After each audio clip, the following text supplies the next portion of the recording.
Well, hello, friends. And hey, Ari, how are you? Hi, Paula. I am good. Do you know what our story is today?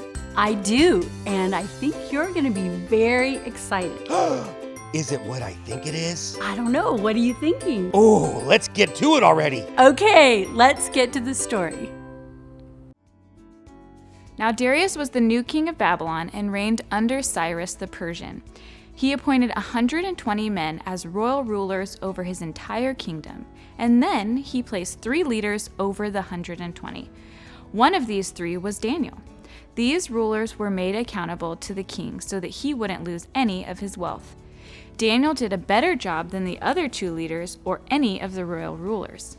He was an unusually good and able man. So the king planned to put him in charge of the whole kingdom. But when the other 2 leaders and the royal rulers heard about it, they looked for a reason to bring charges against him. First, they tried to find something wrong with the way he ran the government, but they could find no fault with his work. Daniel could always be trusted, and he never did anything wrong, and he always did what he was supposed to. But the men said, "We want to bring charges against Daniel, but it's almost impossible for us to come up with a reason to do it. We must find a reason, and it will have to be in connection with the law of his God." So the 2 leaders and the royal rulers went as a group to the king. They said, "King Darius, may you live forever. All the royal leaders, high officials, royal rulers, advisors, and governors want to make a suggestion. We've agreed that you should give an order, and you should make sure it's obeyed. Your Majesty, here is the command. You should make your people obey. For the next 30 days, don't let any of your people pray to any god or human being except to you. If they do, throw them into the lion's den. Now give the order. Write it down in the law of the Medes and Persians. Then it can't be changed." So King Darius put the order into writing. Daniel found out that the king had signed the order. In spite of that, he did just as he always had done before. He went home to his upstairs room, the one with its windows open toward Jerusalem, and he prayed there 3 times a day. He got down on his knees and gave thanks to his God. Some of the royal officials went to where Daniel was staying. They saw him praying and asking God for help.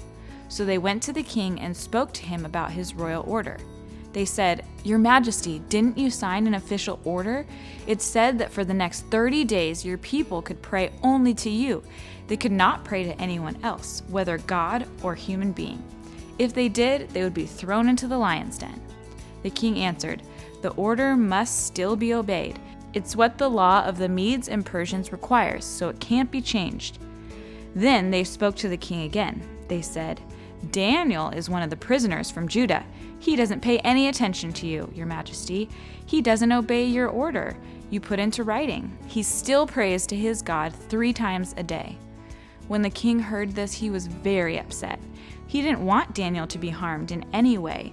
He did everything he could to save him until sunset. But then the men came to him as a group, and they said, "Your Majesty, remember that no order or command you give can be changed.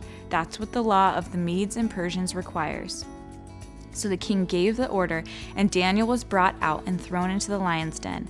The king said to Daniel, "You always serve your God faithfully. May he save you." A stone was brought and placed over the opening of the den. The king sealed it with his own special ring. He also sealed it with the ring of his nobles. Then nothing could be done to help Daniel.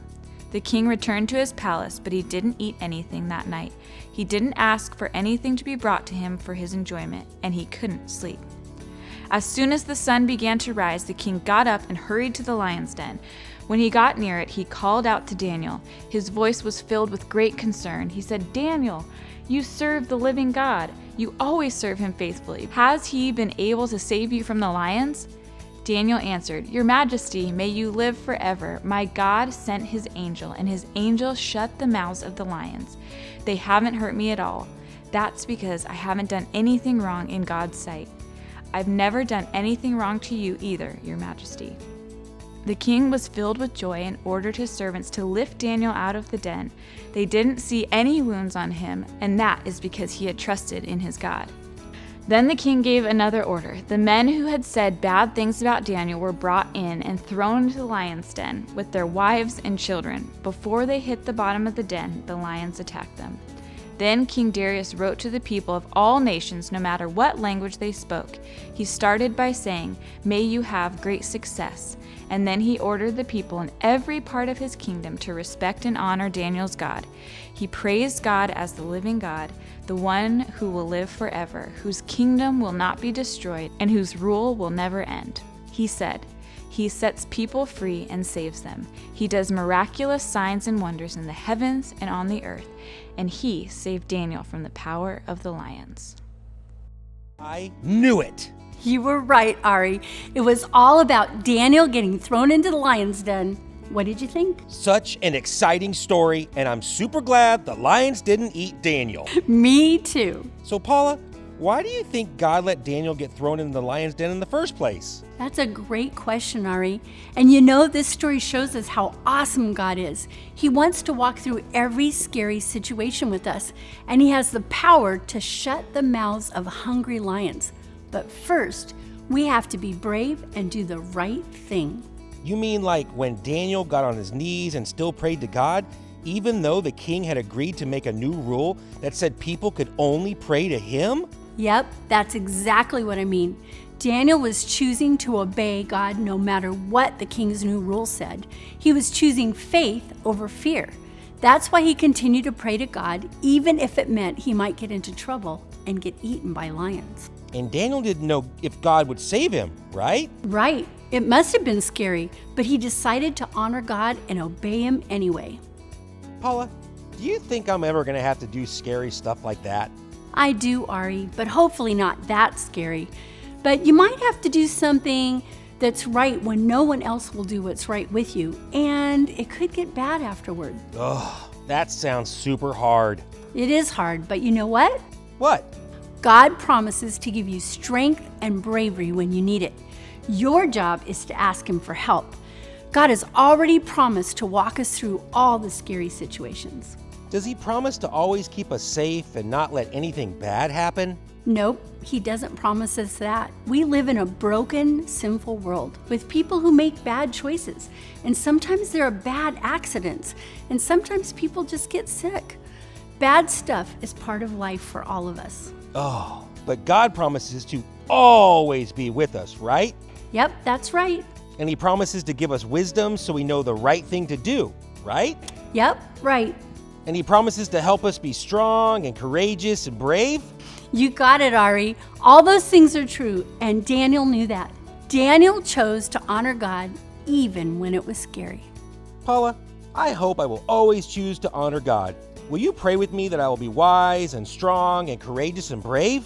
Sure, let's do that right now. Question number 1. The new king made Daniel one of his leaders. Is this true? Thumbs up. Or not true? Thumbs down. Thumbs up. This is definitely true. King Darius made Daniel one of his top 3 leaders in the kingdom. Question number 2. The other leaders loved Daniel and always went to him for advice. Is this true? Thumbs up. Or not true? Thumbs down.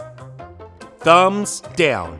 The other men were jealous of Daniel and wanted to get rid of him for good. Question number 3. God saved Daniel from the lions. Is this true or not true? Show me your thumbs. This is definitely a thumbs up. Daniel was not hurt in any way after spending the night in the lion's den. Question number 4. God wants us to honor him even when it's scary. Is this true or not true? Show me your thumbs. This is also true. God was pleased that Daniel honored him even though it put his life in danger. Great job, everyone. Thanks for playing.